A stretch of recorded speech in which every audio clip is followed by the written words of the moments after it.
जय गुरुदेव। Good morning विद्यार्थी मित्रों।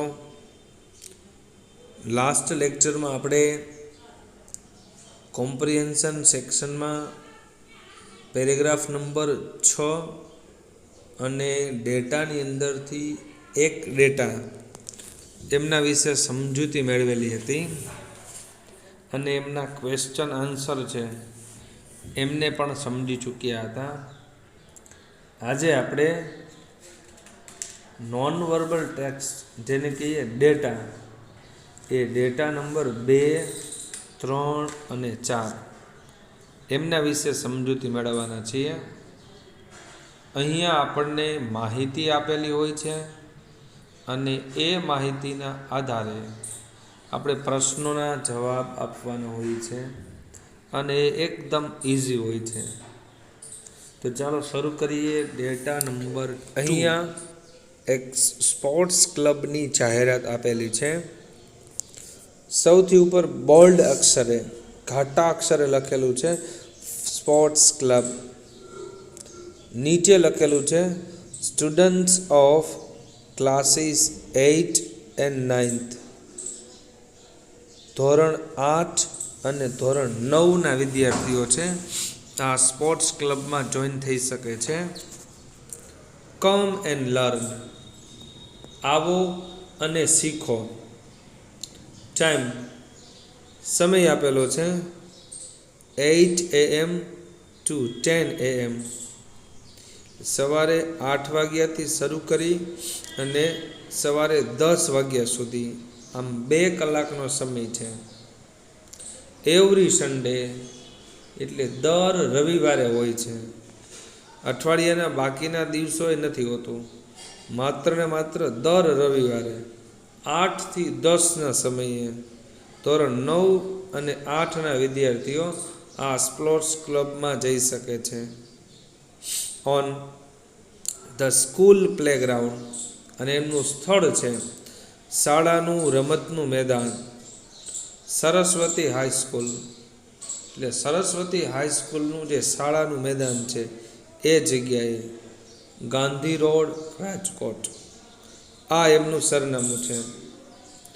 હવે આટલી માહિતી જે આપેલી છે એમના ઉપરથી એક વાક્યના પ્રશ્નો પૂછેલા છે। તો ચાલો હવે એ એક વાક્યના પ્રશ્નોને સમજીએ અને એમના જવાબને સમજીએ। પહેલો પ્રશ્ન આપેલો છે Which game will not be taught here? अहींया टीचनुं भूतकुदंतनुं रूप छे।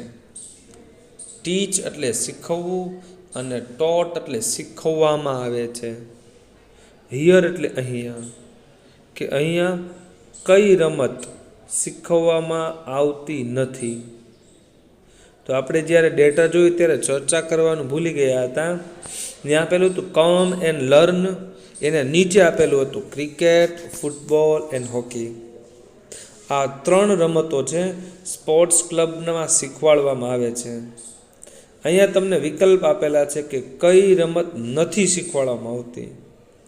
तो ऑप्शन ए छे क्रिकेट, ऑप्शन बी छे फूटबॉल अने ऑप्शन सी छे चेस।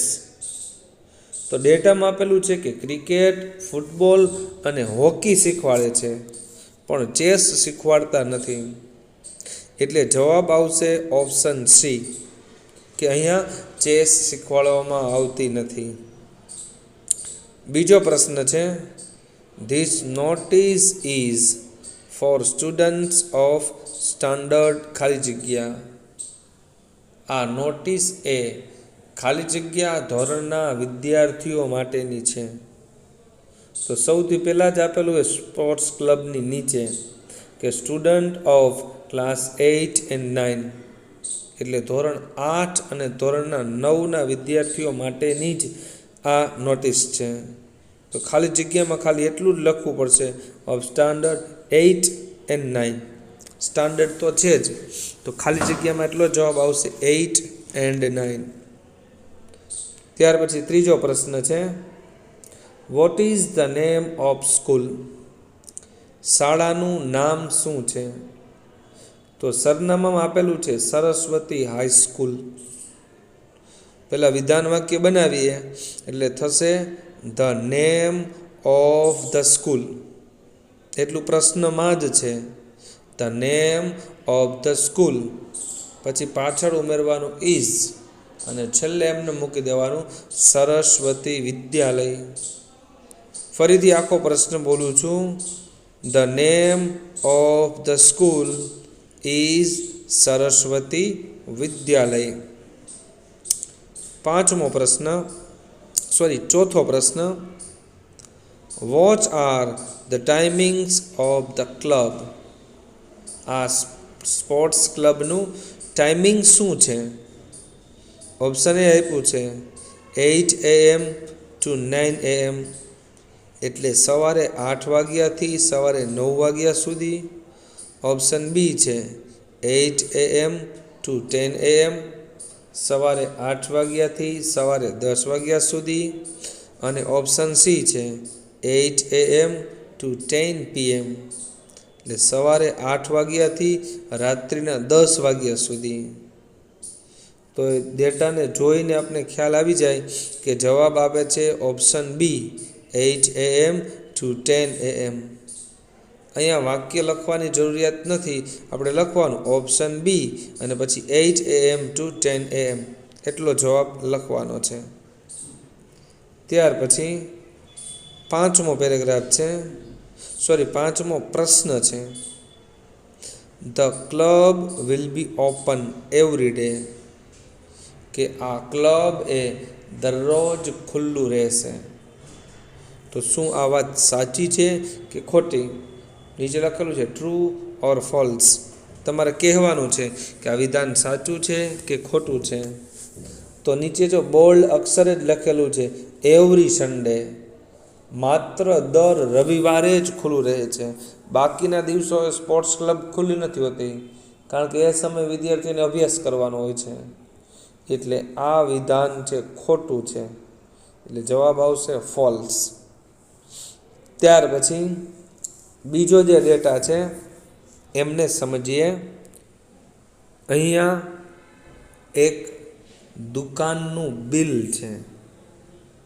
કોઈ પણ વ્યક્તિ ખરીદી કરવા માટે જાય ત્યારે દુકાનદાર દ્વારા જે બિલ આપવામાં આવે છે એ આપેલું છે.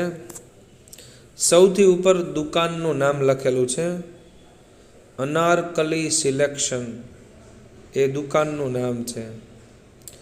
કેશ મેમો એટલે રોકડ બિલ આપેલું છે. નેમ, અહીંયા ખરીદનાર વ્યક્તિનું નામ લખેલું છે મિસિસ સુરેખા પાઠક, મતલબ મિસિસ સુરેખા પાઠકે નીચે આપેલી વસ્તુઓ ખરીદેલી છે. ડેટ, તારીખ છે 2 સપ્ટેમ્બર 2014, 2 સપ્ટેમ્બર 2014 એમણે આ વસ્તુઓ ખરીદેલી છે. પહેલાં આપ્યું છે NOS, મતલબ કે નંબર્સ, સંખ્યા નંબર આપેલા છે. પર્ટિક્યુલર્સ એટલે વિગતો, કઈ કઈ વસ્તુઓ ખરીદેલી છે એમના નામ. ત્યાર પછી આપેલું છે ક્વોન્ટિટી.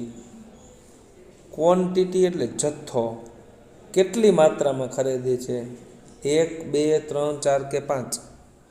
ધારો કે કોઈએ ડ્રેસ ખરીદેલા છે તો કેટલા ડ્રેસ, 1 કે 2 એવો જથ્થો લખેલો છે. અને છેલ્લે આપેલું છે પ્રાઇસ એટલે કિંમત. સૌથી પહેલાં આપેલું છે સિલ્ક સાડી. સિલ્ક એટલે રેશમ, રેશમની સાડી ખરીદેલી છે. ક્વોન્ટિટી એટલે જથ્થો, જથ્થો કેટલો છે તો કે 1 સિલ્કની સાડી લીધેલી છે. પ્રાઇસ, એમની કિંમત છે 1200 રૂપિયા. ત્યાર પછી બીજી વસ્તુ આપેલી છે Punjabi suit material. Punjabi suit બનાવવા માટેનું જે મટીરિયલ હોય, મતલબ કાપડ, એને પંજાબી સૂટ બનાવવા માટેનું કાપડ લીધું છે. 4 MTS મતલબ 4 મીટર છે. એમની કિંમત છે 500 રૂપિયા. ત્રીજી વસ્તુ આપેલી છે કિડ્સ ફ્રોક. કિડ એટલે બાળક, બાળકનું ફ્રોક, બાળકોનું ફ્રોક લીધું છે. ક્વોન્ટિટી છે એક ફ્રોક લીધું છે જેની કિંમત થાય છે 600 રૂપિયા. ચોથી વસ્તુ આપી છે બોયઝ બરમુંડા, અને છોકરા માટેનો એક બરમુંડા લીધો છે, એનો જથ્થો છે 1 અને પ્રાઇસ કિંમત છે 250 રૂપિયા. અને હવે આ બધી જ વસ્તુઓ ખરીદ્યા પછી 1200 રૂપિયા સાડીના, પંજાબી સૂટના 500 રૂપિયા, બાળકોનું ફ્રોક છે એના 600 રૂપિયા અને છોકરાનો બરમુંડા એના 250 રૂપિયા. આમ મળીને કુલ 2550 રૂપિયા મિસિસ સુરેખાબેન પાઠકે ચૂકવવાના થાય છે. હવે આ માહિતી ઉપરથી એક વાક્યના પ્રશ્નોને જોઈએ. હવે પહેલો પ્રશ્ન, when did Mrs Pathak visit the shop? Mrs પાઠકે ક્યારે દુકાનની મુલાકાત લીધી? હવે જ્યારે વેનથી પ્રશ્ન પૂછીએ ત્યારે જવાબ આપે એ સમયથી આપવો જોઈએ. તો અહીંયા જે બિલ આપેલું છે, બિલમાં સ્પષ્ટ તારીખ લખેલી છે કે 2 સપ્ટેમ્બર 2014ના દિવસે બેને આ વસ્તુઓ ખરીદેલી હતી, મતલબ તે દિવસે એને મુલાકાત લીધી હોય. હવે ભૂતકાળમાં જ્યારે પ્રશ્ન પૂછ્યો એટલે જવાબ આપવો પડશે ભૂતકાળમાં. તો પહેલાં કરતા લેશું મિસિસ પાઠક, પ્લસ ક્રિયાપદનું ભૂતકાળનું રૂપ લેવું પડે. તો વિઝિટનું ભૂતકાળનું રૂપ થાય વિઝિટેડ. મિસિસ પાઠક વિઝિટેડ અને કર્મ ધ શોપ ક્યારે? તો ઓન 2 સપ્ટેમ્બર 2014. કારણ કે સમય દર્શાવવા માટે પ્રેપોઝિશન ઓન વપરાય છે એટલે એક ઉમેરવું પડશે ઓન 2 સપ્ટેમ્બર 2014. ફરીથી આખો પ્રશ્ન બોલું છું. Mrs Pathak visited the shop on 2 September 2014. બીજો પ્રશ્ન, what is the cost of kids frock? બાળકોના ફ્રોકની કિંમત શું છે? તો જો પેરેગ્રાફની અંદરથી બાળકનું એક જ ફ્રોક એમને ખરીદ્યું છે અને એની કિંમત છે 600 રૂપિયા. ફરીથી વાળી વિધાન વાક્ય બનાવીએ તો the cost of a kids frock, એટલું પ્રશ્નમાં જ છે. The cost of a kids frock, પાછળ ખાલી ઉમેરી દેવાનું ₹6000, ખાલી એટલું ઉમેરવાનું ઇઝ ₹6000. ફરીથી આખો પ્રશ્ન બોલું. The cost of a kids frock is ₹6000. ત્રીજો પ્રશ્ન, વિચ આઇટમ કોસ્ટ 1200? કઈ એવી વસ્તુ છે જેની કિંમત 1200 રૂપિયા છે? કોસ્ટ એટલે કિંમત. તો અહીંયા પેરેગ્રાફમાં જોતા ખબર પડે કે સિલ્ક સાડી છે એ 1200 રૂપિયાની કિંમતની છે. તો વિચની જગ્યાએ ખાલી લખી નાખવાનું સિલ્ક સાડી, પછી આઇટમ લખવાની જરૂરિયાત રહેતી નથી. એટલે વિચ આઇટમ આખું કાઢી નાખવાનું, એની જગ્યાએ લખવાનું સિલ્ક સાડી, બાકીનું એમનેમ કોસ્ટ ₹1200. ચોથો પ્રશ્ન, what is the name of shop? દુકાનનું નામ શું છે? તો સૌથી બોલ્ડ અક્ષરમાં પહેલાં જ આપેલું છે અનારકલી સિલેક્શન. આ તો બિલકુલ સહેલું જ છે. પહેલાં વિધાન વાક્ય બનાવી લઈએ. એટલે the name of the shop, પછી મૂકવાનું ઇઝ અને પછી દુકાનનું નામ અનારકલી સિલેક્શન. ફરીથી આખું વાક્ય બોલું. The name of the shop is anarkali selection. પાંચમો પ્રશ્ન, what is the total amount of the bill? બિલની ટોટલ અમાઉન્ટ એટલે રકમ અથવા તો જથ્થો. બિલની ટોટલ રકમ કેટલી છે? તો નીચે આપેલું જ છે બોલ્ડ અક્ષરે ટોટલ અને પછી લખ્યું છે 2550 2515 રૂપીસ. તો વિધાન વાક્ય બનાવીએ તો the total amount of the bill, આટલું પ્રશ્નમાં જ છે. છેલ્લે ઉમેરી દેવાનું ઇઝ અને પછી ₹2515. ફરીથી આખો પ્રશ્ન the total amount of the bill is ₹2515. ત્યાર પછીનો ત્રીજો ડેટા છે એમને સમજીએ. ત્યાર પછીનો ડેટા આપેલો છે. સૌથી ઉપર લખેલું છે શાલીમાર કોકોનટ ઓઇલ. કોકોનટ એટલે નાળિયેર અને ઓઇલ એટલે તેલ. શાલીમાર નાળિયેરનું તેલ, આ એમની પ્રોડક્ટનું નામ છે. 100% વેજીટેરિયન. વેજીટેરિયન એટલે શાકાહારી, 100% શાકાહારી છે. મતલબ કે વનસ્પતિઓ અને વૃક્ષોના પાંદડાઓનો ઉપયોગ કરીને બનાવેલું છે. કોઈ પણ પશુઓનું માંસનો ઉપયોગ થયેલો નથી. Free 15 ml. અને આ તમે તેલ ખરીદો તો એમાં 50 ml તેલ ફ્રીમાં મળે છે.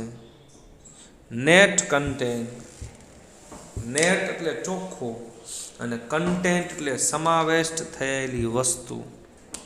એમનું જે પેકેટ છે અથવા તો કોઈ બોટલ હોય એ બોટલની અંદર સમાયેલો ચોખ્ખો વજન આપ્યો છે 500 ml એટલે કે 500 ml. હવે દાખલા તરીકે તમે કોઈ કાચની કોલ્ડ ડ્રિંક્સની બોટલ લેવા જાઓ તો કોલ્ડ ડ્રિંક્સની બોટલની વજન તો કોલ્ડ ડ્રિંક્સ કરતાં ઘણું બધું હોય છે. તો પણ અંદર રહેલા કોલ્ડ ડ્રિંકનું વજન કેટલું છે? તો એ હોય 250 ml કે પછી 500 ml.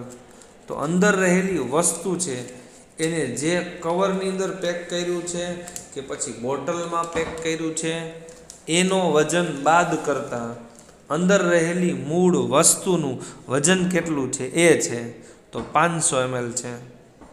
Maximum retail price. Maximum એટલે વધુમાં વધુ, રિટેલ એટલે છૂટક અને પ્રાઇસ એટલે કિંમત. વધુમાં વધુ છૂટક કિંમત આપ્યું છે ₹70. 70 રૂપિયા છે. હવે કોઈ પણ વસ્તુ આપણે ખરીદીએ છીએ એમાં MRP લખેલી હોય. એ MRPથી વધારે કોઈ પણ ગ્રાહક ભાવ લઈ શકે નહીં. કારણ કે MRP લખી છે કોઈ પણ વસ્તુની 500 રૂપિયા. તો દુકાનદાર એમ કે 500 રૂપિયામાં તો અમને મળે, અમે એને 520માં વેચીએ ત્યારે અમને 20 રૂપિયા કમાવા મળે. તો એ વાત ખોટી છે. કારણ કે મેક્સિમમ રિટેલ પ્રાઇઝમાંય ગ્રાહકોનો નફો છુપાયેલો હોય છે. એટલે કોઈ પણ દુકાનદાર એ મેક્સિમમ રિટેલ પ્રાઇસથી વધારે કિંમત લઈ શકે નહીં. કાઉન્સમાં લખ્યું છે inclusive of all taxes. Inclusive એટલે સમાવિષ્ટ થયેલું છે. ટુ ઇન્ક્લુડ એટલે સમાવેશ થવો. ઓફ ઓલ ટેક્સીસ અને આમાં બધા જ પ્રકારના ટેક્સનો સમાવેશ થઈ જાય છે. આ જૂની બુક છે એટલે એમાં થઈ શકે, પરંતુ હવે તમે જે વસ્તુઓ ખરીદો છો એ MRP ઉપર હવે GST ભાવ પણ લખેલા હોય છે, એ આપણે ચૂકવવાના થાય છે. પેક્ડ. પેક કરવાની તારીખ 21 ઓક્ટોબર 2014. 21 ઓગસ્ટ 2014 આ તેલને પેક કરેલું છે. MFD એટલે મેન્યુફેક્ચરર એટલે ઉત્પાદન કરનાર કંપની. એનું નામ છે શાલીમાર કેમિકલ વર્ક્સ લિમિટેડ. આ કારખાનું અથવા તો કંપનીનું નામ છે દીવ, જે દીવમાં આવેલી છે. આ કંપની દ્વારા તેલનું ઉત્પાદન થયેલું છે. હવે આ ડેટા ઉપરથી પ્રશ્નોને જોઈએ. પહેલો પ્રશ્ન છે, vote is the name of the product? Product એટલે ઉત્પાદન. ઉત્પાદનનું નામ શું છે? તો જાહેરાતમાં લખ્યું જ છે શાલીમાર કોકોનટ ઓઇલ. માત્ર વિધાન વાક્ય જ બનાવવાનું છે. The name of the product is Shalimar coconut oil. બીજો પ્રશ્ન, what is the price of product? આ પ્રોડક્ટની કિંમત કેટલી છે? તો અહીંયા લખેલું છે મેક્સિમમ રિટેલ પ્રાઇસ ₹17, 70 રૂપિયા છે. ફરીથી વિધાન વાક્ય બનાવવાનું. The price of the product is ₹70. ત્રીજો પ્રશ્ન, how much oil is there in the bottle? બોટલમાં કેટલું તેલ છે? અહીં લખેલું છે નેટ કન્ટેન એટલે ચોખ્ખું વજન 500 ml છે. વિધાન વાક્ય બનાવીએ તો ધેર ઇઝ 500 ml. પછી લેવાનું ઓઇલ. ફરીથી બોલું, there is 500 ml oil in the bottle. અહીંયા કર્તા તરીકે જ આપણે ધેરને લેવાનો છે એટલે there is 500 oil in the bottle. ચોથો પ્રશ્ન, when was the product packed? ક્યારે આ પ્રોડક્ટને પેક કરવામાં આવી હતી? જો આ પ્રશ્ન છે પેસિવ વોઇસમાં પૂછેલો છે એટલે જવાબ પેસિવ વોઇસમાં જ આપવો પડે. તમે લોકો જ્યારે ધોરણ 9માં પહોંચશો ત્યારે એક્ટિવ અને પેસિવ વોઇસ શીખશો. તો પહેલાં કરતા લેવાનું. ધ પ્રોડક્ટ, ક્રિયાપદ છે was packed. The product was packed કે પ્રોડક્ટને પેક કરવામાં આવેલી હતી. તો અહીં લખ્યું છે જો PKD મતલબ પેક કરવાની તારીખ 21 ઓક્ટોબર 2014. ફરીથી લખવાનું, the product was packed on 21 August 2014. પાંચમો પ્રશ્ન, where is the product manufactured?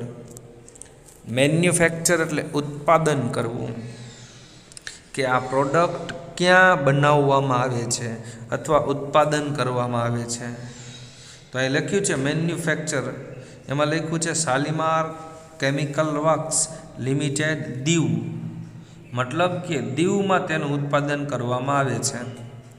તો વિધાન વાક્ય બનાવીએ તો the product is manufactured. The product is manufactured in Diu. તો ચાલો વિદ્યાર્થી મિત્રો, આજે આપણે આ લેક્ચરની અંદર 3 ડેટા વિશે સમજૂતી મેળવેલી છે. આ ડેટાના આધારે જે પ્રશ્નો હતા એમની પણ સમજૂતી મેળવેલી છે. હવે દરરોજની જેમ તમારે હોમવર્કમાં એક વખત ડેટા અને આ પ્રશ્નોને 2 વખત લખી અને પાકા કરવાના છે. તો અહીંયા સુધી રાખીએ. ઓકે, જય ગુરુદેવ, બાય બાય.